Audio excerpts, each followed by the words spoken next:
Las llamas que consumieron a los últimos caballeros templarios en París no quemaron solo cuerpos, carbonizaron páginas enteras de la historia. Lo que no fue reducido a cenizas fue enterrado bajo siglos de silencio, encerrado en criptas, con blasones borrados y árboles genealógicos mutilados. Hoy, sin embargo, los archivos vuelven a sangrar. Nombres tachados reaparecen en inventarios, sellos olvidados resurgen en subastas discretas y capillas vacías revelan símbolos que nunca deberían haber sido tallados en piedra. Tú conoces la versión domesticada: cruzadas, monjes guerreros, Viernes 13, una cabeza misteriosa acusada de blasfemia. Lo que casi nadie se atreve a encarar es la hipótesis prohibida. ¿Y si ellos no custodiaran un cáliz, sino un linaje? ¿Y si, bajo el monte del templo, no hubieran encontrado oro, sino pruebas de que la sangre que legitimaba a papas y reyes era en realidad herencia de una familia mucho más antigua que Roma? Esta no es una historia sobre fe o incredulidad. Es una autopsia de documentos, huesos y mentiras. Para seguirla, vas a necesitar desacelerar, respirar hondo y bajar conmigo, porque los templarios quizá nunca hayan sido soldados de Cristo. Tal vez hayan sido solo esto, parteros de una verdad que aún respira. El año era 1099 y Jerusalén olía a hierro y sangre. Las crónicas dicen que el rojo en las calles llegaba hasta las rodillas, que peregrinos armados hasta los dientes creían estar purificando la ciudad santa con cada golpe de espada.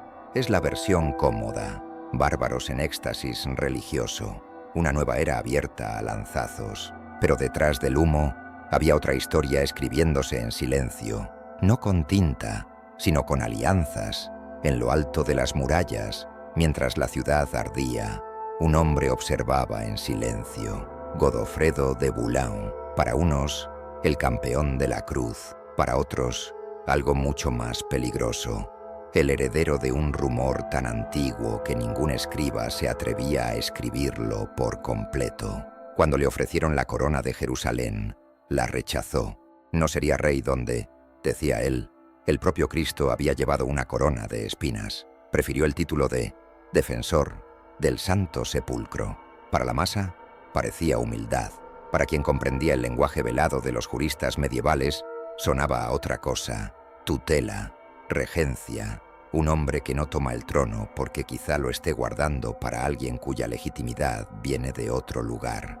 Las genealogías de la casa de Boulogne eran un laberinto de nombres, alianzas y cruces. En los salones fríos de monasterios en Lorena y Champagne, monjes trabajaban en silencio sobre pergaminos iluminados, trazando raíces que se extendían mucho más allá de Carlomagno. Algunos manuscritos, hoy perdidos, murmuraban algo todavía más audaz, una línea que corría de David a Jesús, de Jesús a un niño llevado hacia el oeste, y de ese niño, gota a gota, a la sangre franca. Oficialmente era leyenda, pero nadie quema leyendas con tanto celo si fueran solo historias inofensivas. Cuando Jerusalén cayó, lo que los cronistas cuentan es el saqueo, la matanza, la consagración. Lo que casi nunca se menciona es la prisa con que ciertas familias corrieron no hacia tesoros ni reliquias, sino hacia los archivos, monasterios, sinagogas, casas de escribas. En medio del caos, documentos cambiaron de mano, rollos desaparecieron, escrituras fueron salvadas en nombre de la fe y nunca más vistas. Mientras los soldados blandían espadas, escribas, mercaderes y consejeros recogían algo mucho más valioso: pruebas. Es en este contexto que casi 2 décadas después, 9 caballeros pobres se arrodillan ante el patriarca de Jerusalén.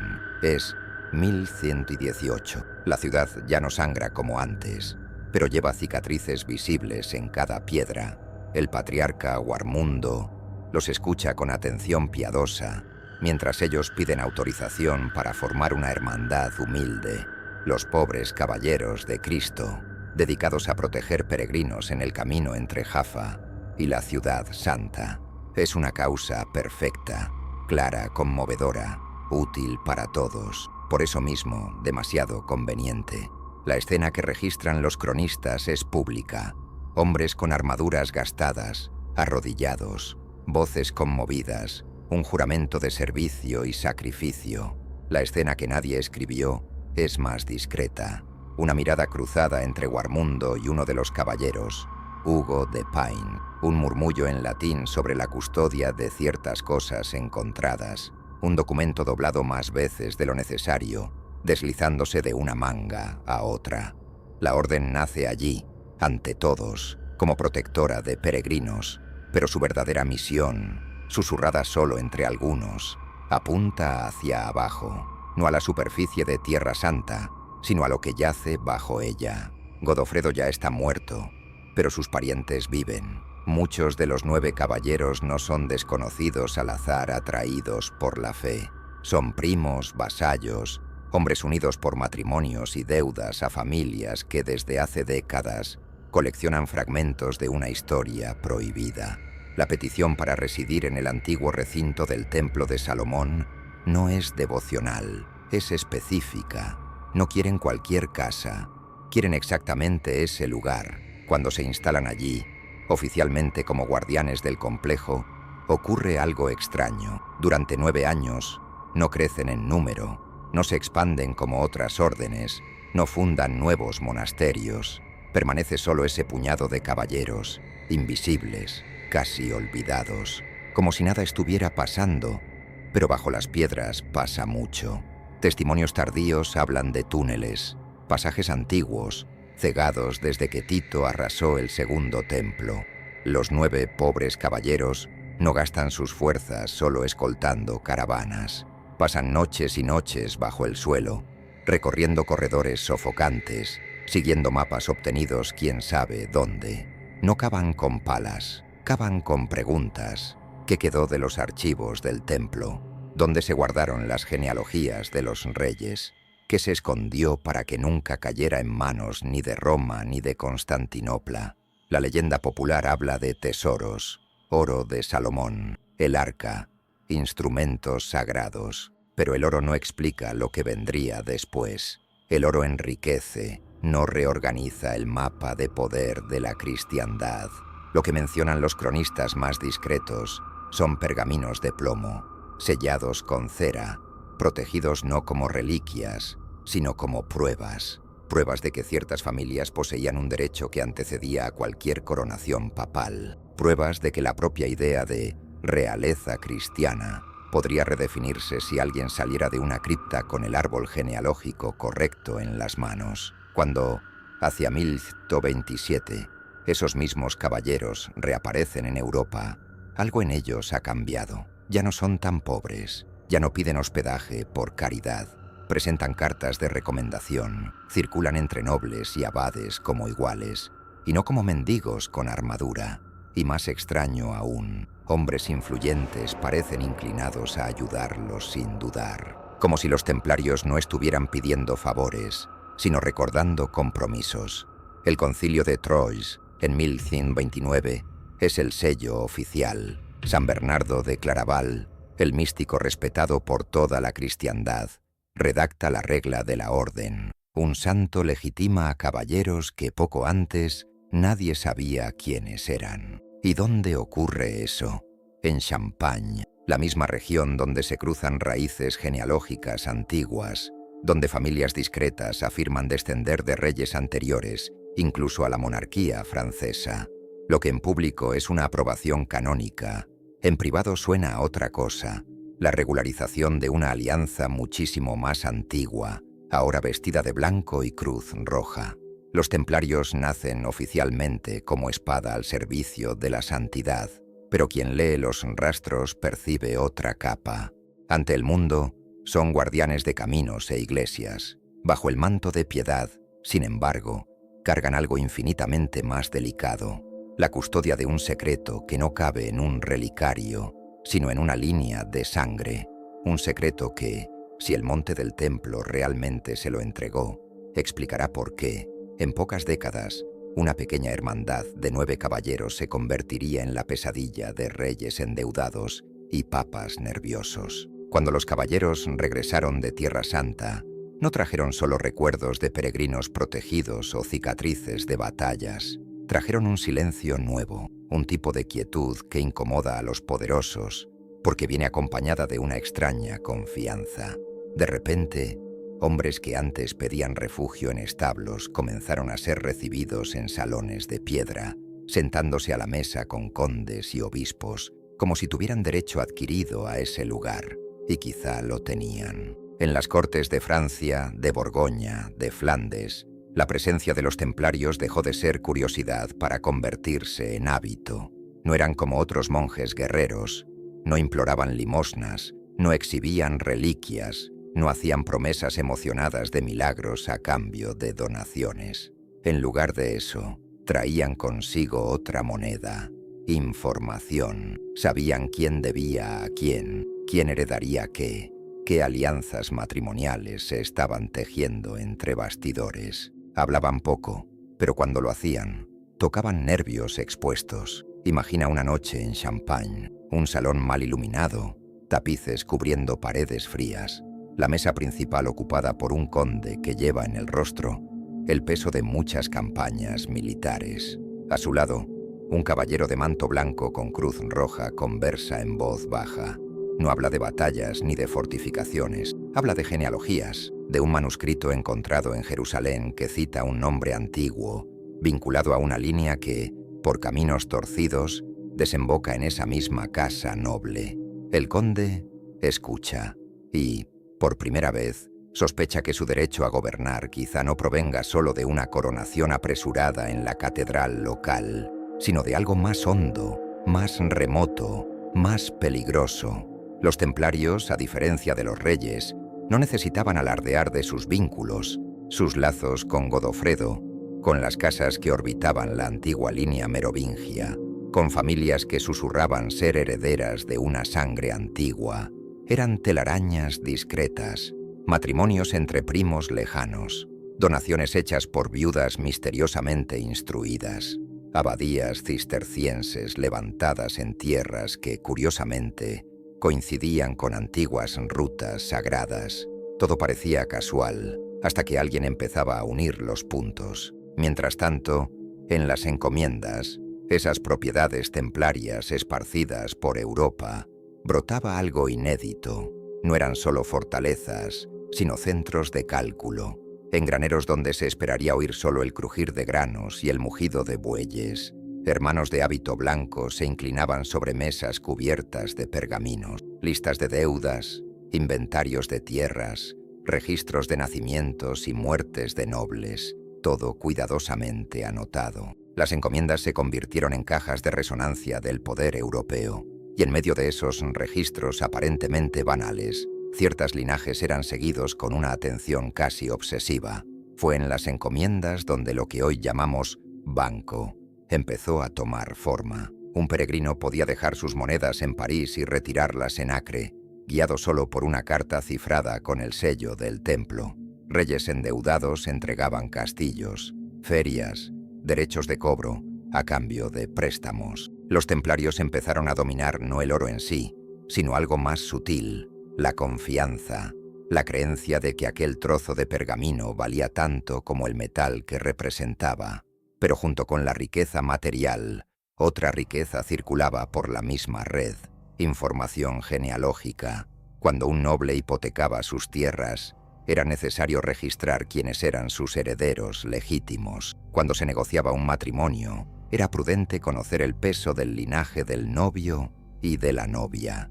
Y así, poco a poco, los templarios pasaron a poseer un mapa invisible de la nobleza europea, más completo que el de cualquier rey o papa. Un mapa donde ciertos árboles genealógicos brillaban más que otros, como si algo en sus raíces los hiciera peligrosamente especiales. San Bernardo de Claraval, el gran místico que redactó la regla templaria, no era una pieza suelta en este tablero. Él mismo era un nudo en esa red de sangre. Su parentesco con algunos de los primeros caballeros de la orden no era un detalle biográfico, sino una llave, un santo conectando el altar a la espada, la cítara de la piedad a la hoja afilada de la política. Al escribir sobre los templarios, Los exaltaba como nuevos caballeros, distintos de todos los demás. Una nueva especie de guerrero. Era teología, sí, pero también un mensaje velado.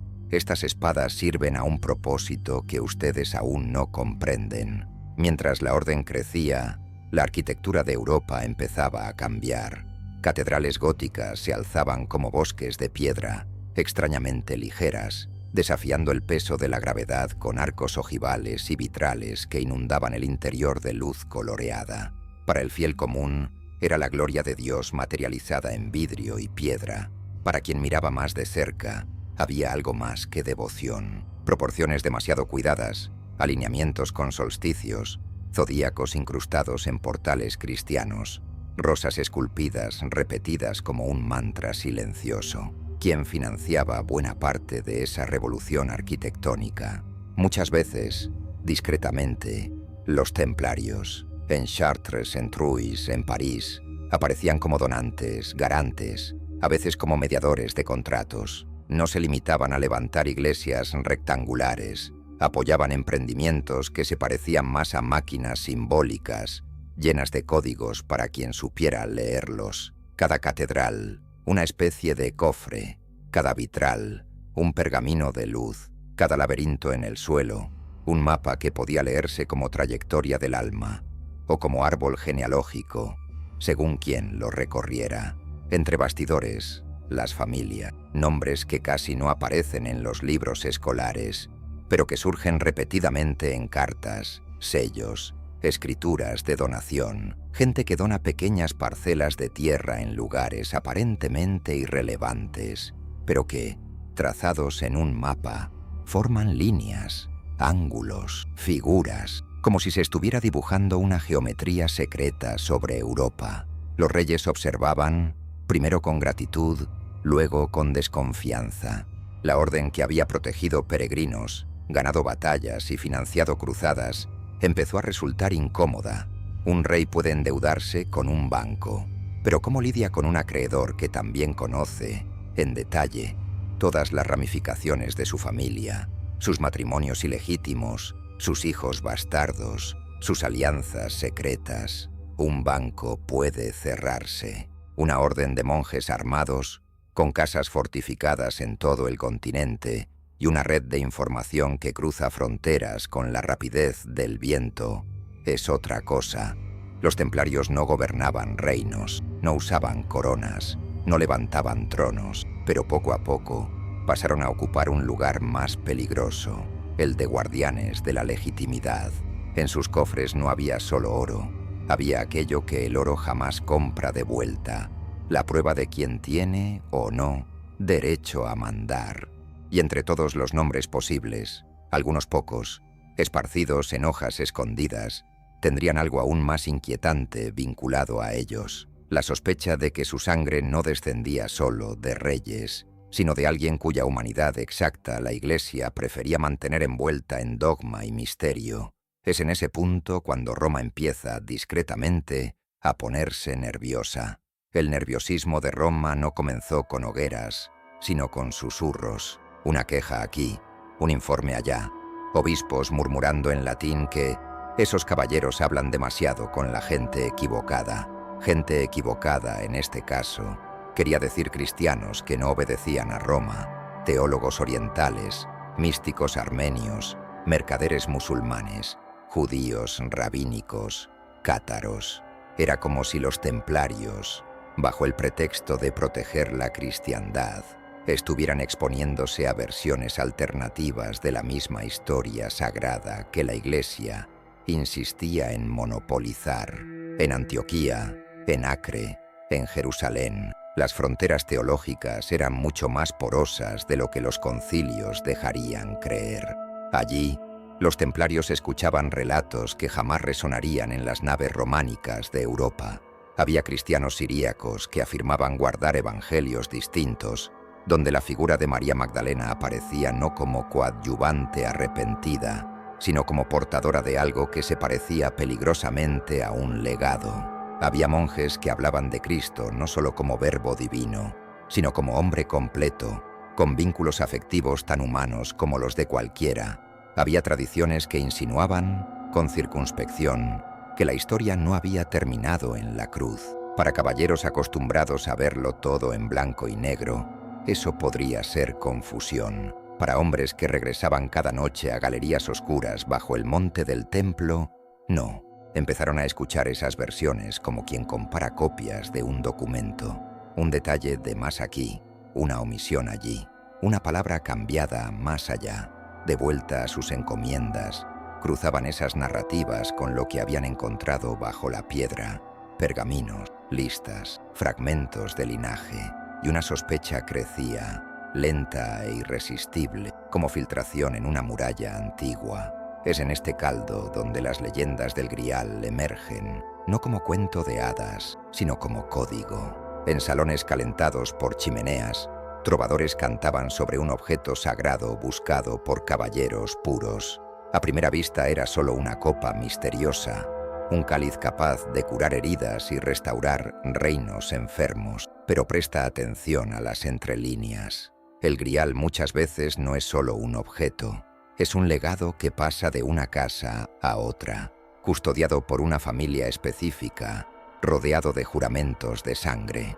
En algunas versiones, ni siquiera es un cáliz, sino algo más sólido, más cercano a un libro o una piedra, asociado a un grupo de guardianes cuyo nombre, por coincidencia, recuerda a templarios. Si el cáliz fuera solo una copa, Roma podría sonreír con indulgencia, pero detrás de la metáfora, muchos empezaron a escuchar otro significado: sangre real. El Grial no como objeto, sino como linaje. No el vino que simboliza la sangre, sino la sangre misma, corriendo en venas vivas. La herejía, entonces, dejaba de ser una especulación abstracta y se convertía en una amenaza concreta.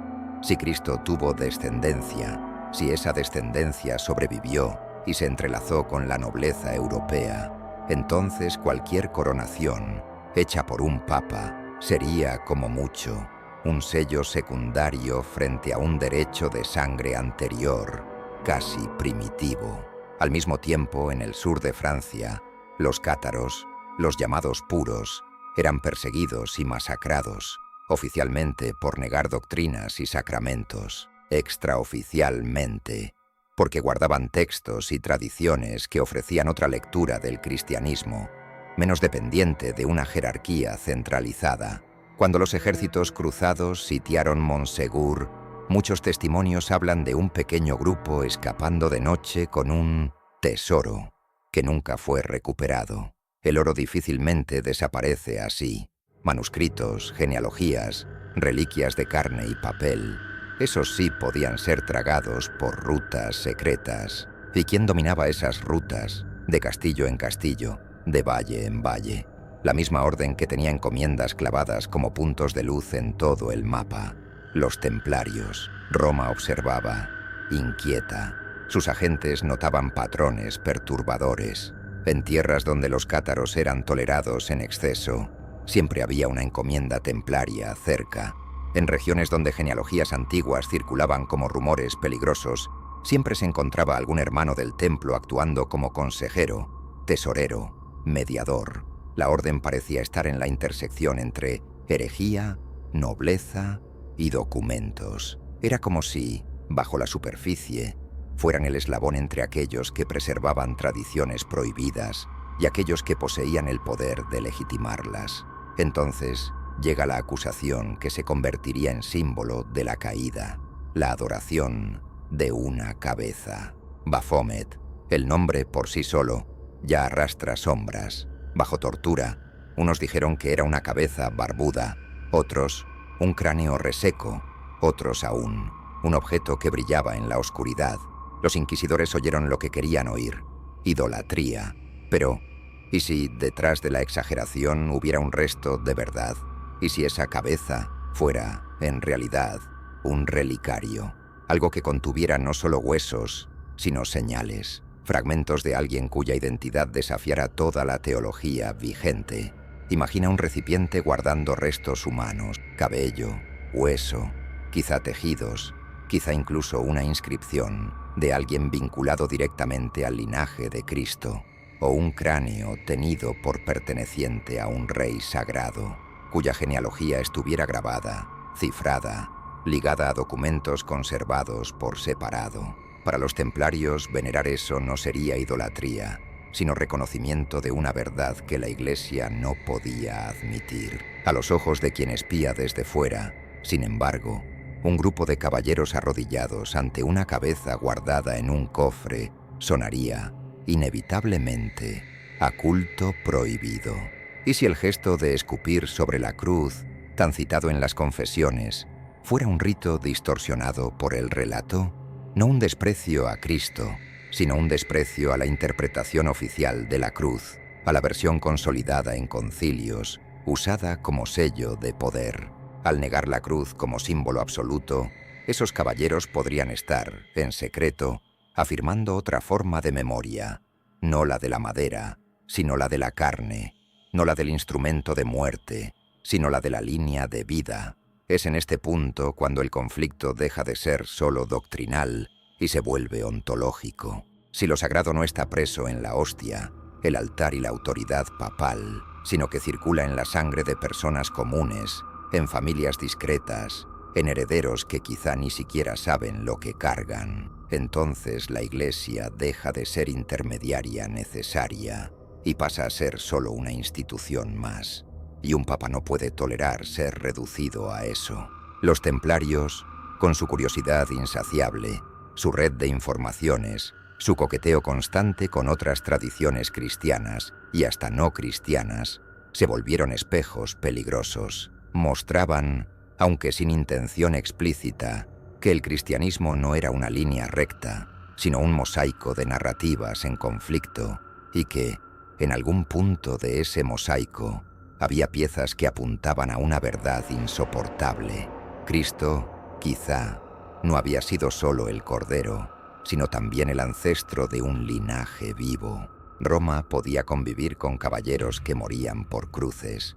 No podía convivir con hombres armados que empezaban a sospechar que la cruz, tal como se predicaba, era solo una parte de la historia. Era hora de llamarlos herejes. La espada no cayó de una vez. Antes de la noche de Viernes 13, antes de los gritos en las mazmorras, hubo años de fermentación silenciosa.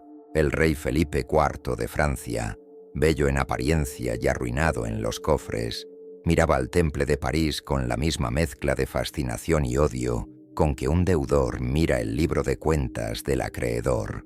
Allí dentro, tras muros gruesos, dormían las reservas de oro del reino, los ahorros de nobles, la dote de princesas y, según algunos, documentos que podrían convertir a un rey en solo una rama secundaria de un árbol que había empezado mucho antes de los capetos. Felipe debía sumas obscenas a los templarios. Cada cruzada fracasada, cada campaña militar, cada intriga comprada con monedas que no eran suyas, todo estaba registrado en líneas precisas, sin adornos, en los libros del Temple. Los caballeros no cobraban intereses como un usurero vulgar, cobraban influencia, cobraban acceso, cobraban el derecho de mirar de cerca la genealogía de quien pedía el préstamo, como si al prestar oro también adquirieran el derecho de sondear la sangre. Para un rey que se creía ungido por una voluntad superior, la idea de que alguien examinara su árbol genealógico con los ojos fríos de un escriba era intolerable. Los rumores eran demasiados, susurros sobre linajes antiguos, sobre familias cuya legitimidad no necesitaba coronaciones, sobre una posible descendencia que unía Jerusalén y Europa con hilos invisibles. Los templarios, con sus pergaminos venidos de Oriente, se convirtieron en la lente que podía poner todo eso en foco. Y Felipe no quería foco, quería olvido. Su aliado, el Papa Clemente V, no era un ingenuo espiritual, era un francés acosado, instalado en Aviñón, atrapado en una telaraña de lealtades y miedos. Entre los dos, rey y pontífice, comenzó una correspondencia sinuosa, cartas selladas que hablaban de desvíos, sospechas, necesidad de purificación, palabras piadosas cubriendo intenciones quirúrgicas. La orden tenía que ser desmontada, no solo frenada, no solo controlada, borrada.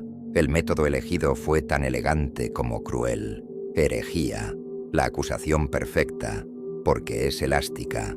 Ante ella, cualquier oposición sonaba a complicidad.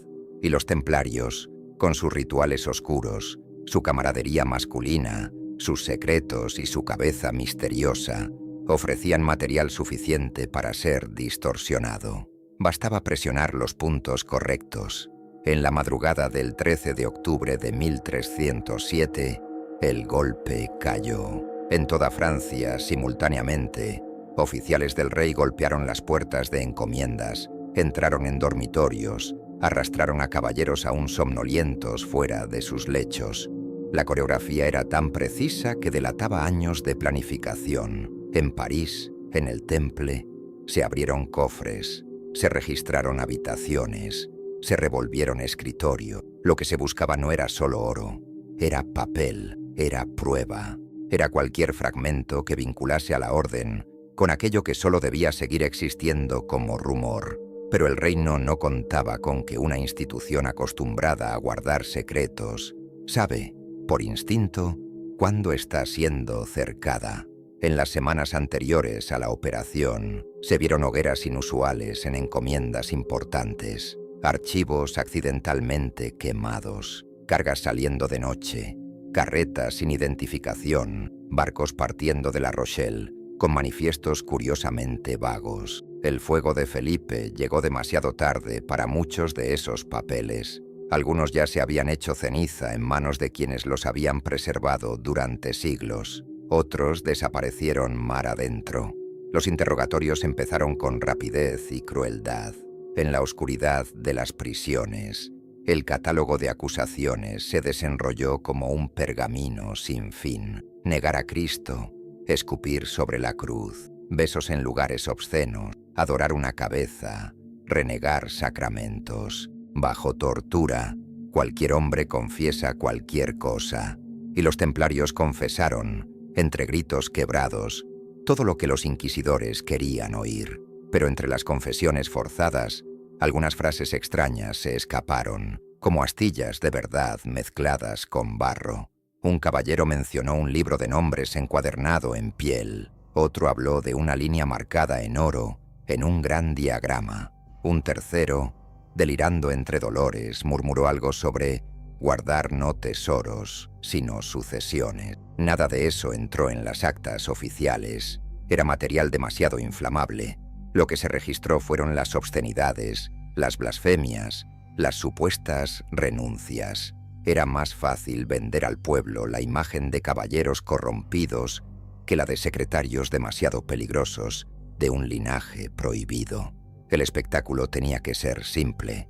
Jacques de Molay, el último gran maestre, resistió cuanto pudo. Revocó su confesión, intentó recular, trató de salvar algo de la orden en medio del derrumbe. Fue inútil. En 1314, atado a una estaca en una isla del Sena, frente a la piedra oscura de Notre Dame, escuchó la sentencia y la respuesta del pueblo. Algunos lo abucheaban como traidor, otros, silenciosos, lo miraban con algo que no era odio, sino duelo. El fuego se levantó, las llamas lamieron el manto blanco, la cruz roja, la carne, y entonces vino la maldición. Con voz quebrada, de Molay habría convocado al rey y al papa a comparecer ante el tribunal divino en menos de un año. Crónica o mito, poco importa. Ambos murieron dentro de ese plazo. Para la imaginación popular, fue el sello de la maldición templaria. Para quien leía las señales con otros ojos, fue solo el último gesto de un hombre que sabía que el fuego no lo apaga todo. Algunas cosas arden mejor cuando se dispersan, porque la orden, en el papel, fue abolida. Pero los hombres que cargaban los secretos no desaparecieron todos en las llamas. Muchos fueron absorbidos por otras órdenes, como la Orden de Cristo en Portugal, que heredó símbolos, barcos y rutas. Otros encontraron refugio en Escocia, en tierras de reyes excomulgados que no tenían nada que perder por acoger herejes. En las montañas suizas, encomiendas discretas se metamorfosearon en casas de mercaderes y prácticas bancarias templarias reaparecieron, curiosamente, en los cimientos del sigilo financiero. Más importantes que los caballeros, sin embargo, eran las familias, aquellas que durante décadas se habían entrelazado con la orden por matrimonios, donaciones, contratos, se retrajeron como animales heridos, borrando blasones, cambiando apellidos, raspando inscripciones de piedras funerarias, pero no destruyeron todas las pruebas. Algunas fueron escondidas en capillas rurales, en criptas sin acceso público, en compartimentos falsos detrás de altares. Otras se codificaron en ventanas de catedrales, en laberintos de piso, en frescos que, para la mirada devota, mostraban solo santos, pero para la mirada entrenada, dibujaban genealogías. El golpe de Felipe destruyó la orden visible, pero tuvo un efecto colateral inesperado. Enseñó a los guardianes del secreto a no centralizar nunca más todo en un único cofre, en un único templo, en una única jerarquía. A partir de ahí, la alianza entre sangre y papel se disolvió discretamente por Europa, atravesando siglos como agua, infiltrándose en la piedra, invisible desde lejos, irresistible de cerca. Lo que se quemó en la isla del Sena fue una fachada. Lo que sobrevivió se esparció en silencio por Portugal, Escocia, valles alpinos y archivos cerrados. El grito de herejía sofocó, por un tiempo, la pregunta más peligrosa: ¿y si el verdadero crimen de los templarios no hubiera sido negar a Cristo, sino conocerlo demasiado bien? Después del fuego, vino el olvido calculado. Pero el olvido, aquí, no es ausencia, es un método. Europa entró en nuevos siglos como quien barre el suelo después de un banquete sangriento. Las catedrales siguieron en pie, los reinos siguieron en guerra, los papas siguieron coronando y siendo contestados. Y bajo todo eso, una red silenciosa se reorganizaba. El nombre, templario, se volvió demasiado peligroso, así que fue sustituido. En Portugal, la Orden de Cristo vistió la vieja piel con nuevo color. Los caballeros que permanecieron allí cambiaron el manto blanco por otra insignia, pero los barcos, los mapas y los métodos siguieron siendo los mismos. Bajo la cruz roja ligeramente alterada, carabelas avanzaron hacia el Atlántico, rodeando África, tocando costas desconocidas. Oficialmente buscaban especias y rutas comerciales. Extraoficialmente llevaban consigo algo más: la obsesión por trazar, mapear, registrar. Si antes cartografiaban linajes de sangre, ahora cartografiaban océanos. Pero la lógica era la misma: quien detiene el mapa, detiene el camino. En Escocia, las leyendas susurran sobre caballeros cabalgando al lado de Robert de Bruce en Bannockburn. Historia o mito, la verdad es que la familia Sinclair, o Saint Clair, levantó la capilla de Roslin como si estuviera construyendo un libro en piedra. Allí, entre arcos y columnas, aparecen vides entrelazadas, cruces, rosas, figuras que sostienen objetos extraños, plantas que nadie en Europa debería conocer antes de cruzar el Atlántico. Cada detalle es un susurro, cada ornamento, una nota al margen de un texto que nadie más posee. Para el turista es una capilla curiosa, para el iniciado es un archivo. En el corazón de Europa, ciudades renacentistas florecen con palacios e iglesias diseñados según proporciones que evocan el templo de Salomón. Laberintos reaparecen en jardines italianos, ya no en el suelo de las catedrales, sino rodeados de esculturas alegóricas. Pintores como Leonardo y Botticelli llenan sus obras de símbolos que parecen hablar una lengua paralela. Rosas, dedos señalando lugares inusuales, gestos congelados en enigmas. El arte se convierte en un nuevo tipo de cofre. Quien sabe leer, lee. Quien no, lo llama estilo. Es en este escenario donde surgen las sociedades discretas. Primeros manifiestos rosacruces, hablando de una fraternidad invisible que atravesó siglos guardando una sabiduría prohibida. Después, la masonería, con sus rituales en torno al templo de Salomón, sus columnas, compás y escuadra, sus grados que insinúan una herencia más antigua que cualquier rey moderno. Muchos se apresuran a reivindicar descendencia directa de los templarios, La mayoría probablemente exagera, pero hay algo en esos rituales que parece eco de votos antiguos. El secreto, el juramento, la idea de que ciertos conocimientos no pueden ser arrojados a la plaza pública sin que el mundo se agriete. Mientras tanto, bancos suizos nacen en valles protegidos por montañas, abrazando la neutralidad como dogma y el sigilo como sacramento. No ostentan cruces rojas, pero su lógica sería familiar a cualquier tesorero templario. Riqueza circulando en forma de escritura, no de metal, nombres codificados, no pronunciados, cofres que guardan no solo dinero, sino documentos capaces de derribar reputaciones enteras. La Europa moderna empieza a hablar de títulos, acciones, fondos, pero el principio sigue siendo templario. El poder real está donde nadie mira, en lo que se registra, no en lo que se muestra. Las familias, a su vez, aprendieron la lección del fuego. Ya no concentran todo en un solo apellido. En lugar de eso, se esparcen. Una rama va a Italia y se mezcla con la burguesía mercantil. Otra cruza el canal y se esconde en la pequeña nobleza inglesa. Una tercera migra, siglos después, a las Américas, llevando consigo nada más palpable que una Biblia familiar con anotaciones extrañas y una costumbre rara de dar siempre el mismo nombre a los primogénitos. El linaje deja de ser un árbol visible y se convierte en un micelio subterráneo, invisible pero vivo. Y los documentos, algunos duermen en archivos parroquiales, disfrazados de registros banales, otros reposan en cofres privados de viejas familias, leídos solo en ocasiones muy específicas, por herederos que quizá ya ni creen en nada de eso, pero cumplen el ritual por inercia. Muchos se transmutaron en otra forma, más resistente que el pergamino. Fueron codificados en literatura, en romances de caballería, en poemas enigmáticos, en historias del Grial recontadas y distorsionadas, hasta que el núcleo quedó escondido bajo capas de fantasía. Cuando la ciencia moderna despierta, trayendo consigo la genética, aparece un nuevo tipo de amenaza y de tentación. Por primera vez, la sangre puede ser analizada, comparada, descifrada, secuencias, marcadores, haplogrupos. Líneas enteras de ascendencia pueden rastrearse hasta regiones específicas, pueblos antiguos, migraciones olvidadas, lo que, durante siglos, fue susurro y fe familiar, ahora podría, en teoría, probarse en tubos de ensayo.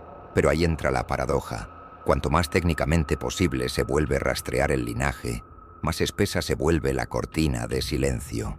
Proyectos de ADN son financiados con entusiasmo en algunos lugares, bloqueados con una burocracia infranqueable en otros. Ciertos huesos pueden estudiarse sin problema, otros, enterrados bajo argumentos de respeto a los muertos y sensibilidad religiosa.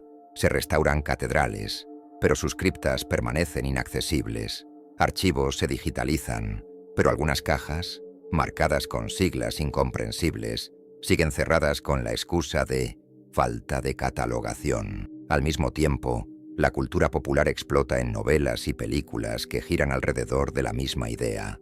Un linaje sagrado escondido, persecuciones en torno a documentos antiguos, códigos ocultos en obras de arte, sociedades secretas conectando templarios, cátaros, masones y bancos. El mundo consume esas historias como entretenimiento. Se ríe de las teorías, las desmonta en vídeos explicativos y sin darse cuenta, normaliza el concepto. La mejor forma de esconder una herejía es convertirla en un género de ficción. Y si fuera solo eso, una narrativa bien construida, un conjunto de coincidencias atadas por mentes creativas, tal vez. Pero entonces surge la pregunta incómoda. ¿Por qué, incluso ahora, tantos archivos siguen cerrados? ¿Por qué ciertas investigaciones históricas son discretamente desalentadas? ¿Por qué algunas familias antiguas reaccionan con tanta irritación cuando alguien se interesa demasiado por su árbol genealógico?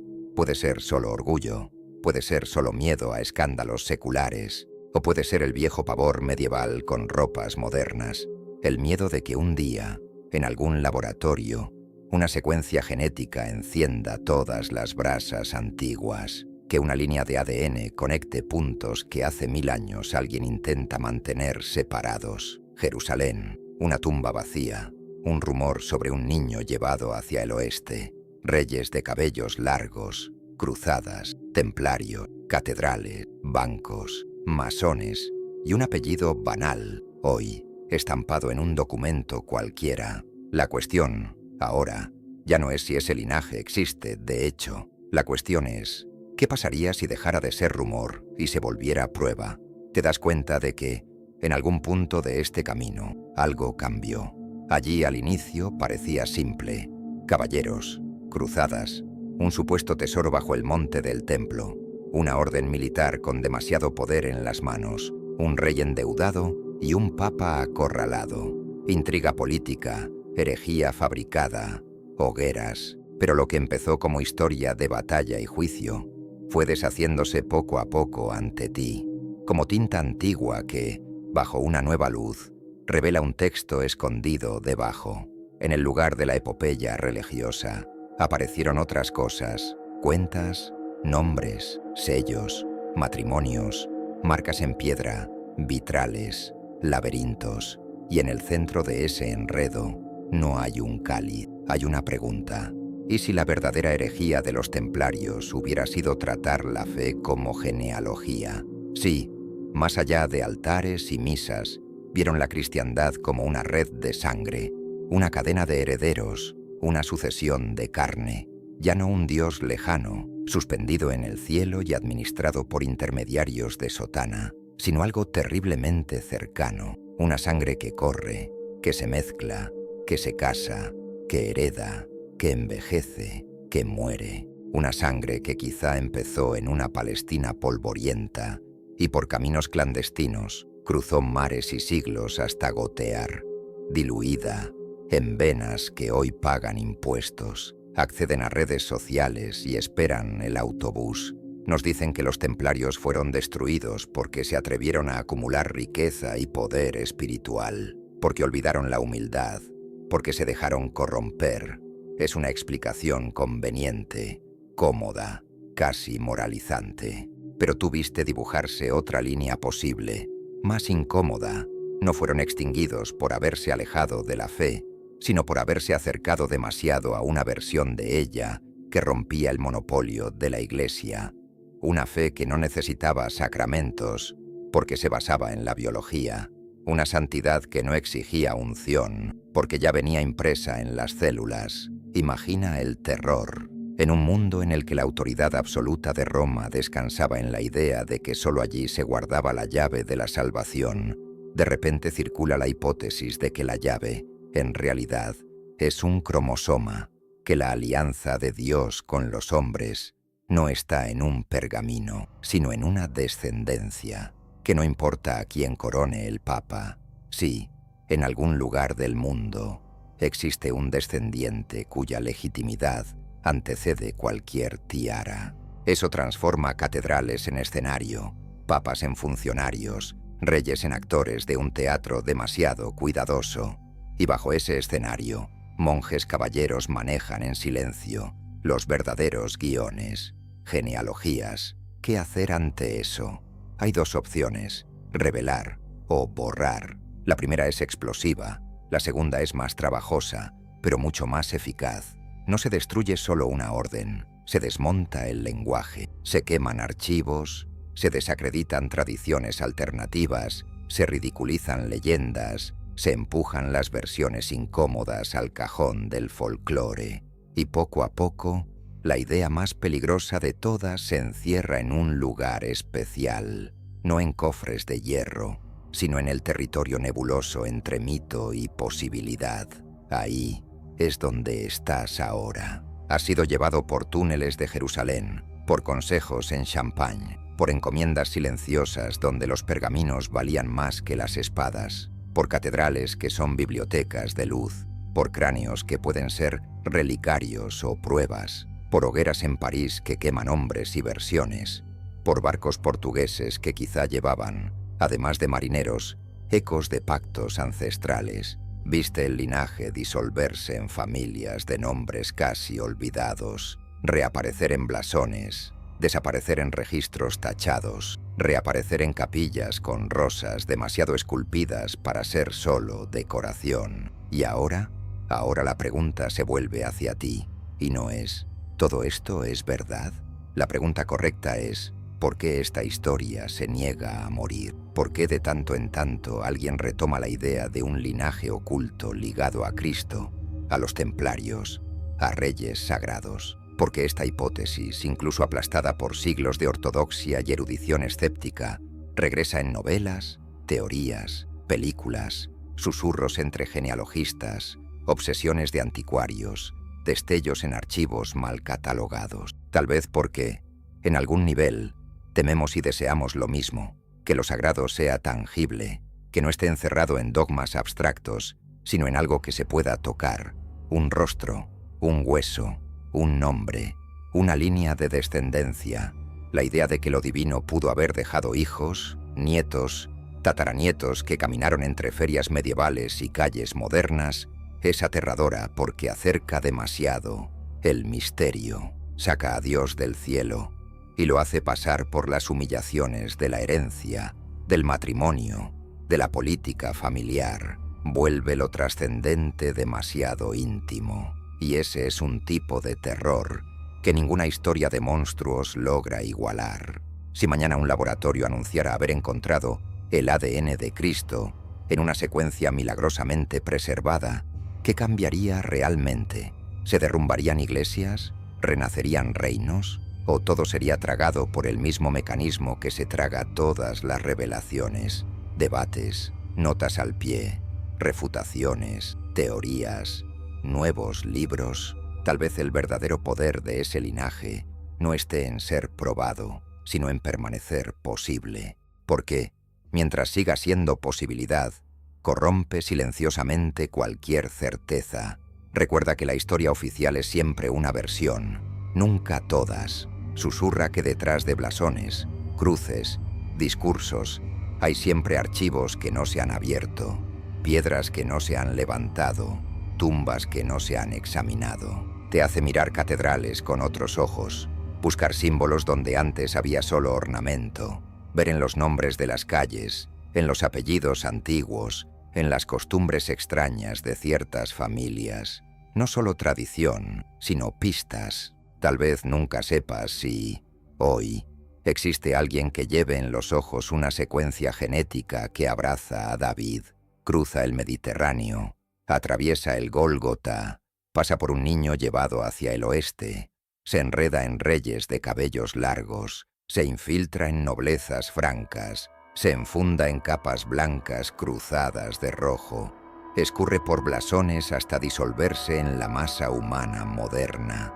Quizá esa persona exista, quizá no. Quizá sean muchos, demasiado esparcidos como para que alguien pueda proclamarse heredero definitivo. Pero al final, quizá esa no sea la cuestión. Lo que importa es que esa posibilidad reescribe el papel de los templarios en tu mente.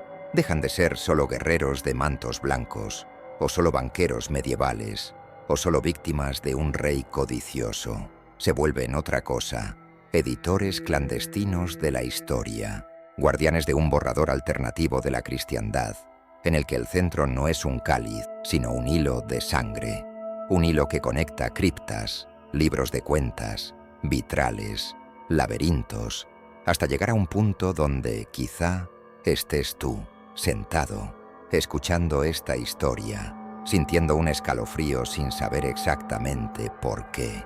Porque si existe realmente un linaje oculto detrás de los caballeros templarios, el lugar donde habita hoy no es solo en archivos bajo llave, en cofres suizos o en capillas escocesas. Habita, sobre todo, aquí, en la sospecha que quedó en ti, en la incomodidad de saber que quizá la verdad no sea lo que ya has leído, sino lo que todavía no te han dejado ver. Y es aquí donde la historia necesita terminar. No con una respuesta, sino con una pregunta que sigue resonando incluso después de que el vídeo acaba, incluso después de que la pantalla se oscurece, incluso después de que vuelves a la rutina. Porque quizá, en el fondo, todo este laberinto de templarios, cruces, linajes, archivos y criptas sirva para recordarte una sola cosa. Las respuestas que buscas están en las preguntas que nadie se atreve a hacer. Hasta el próximo descenso en lo prohibido.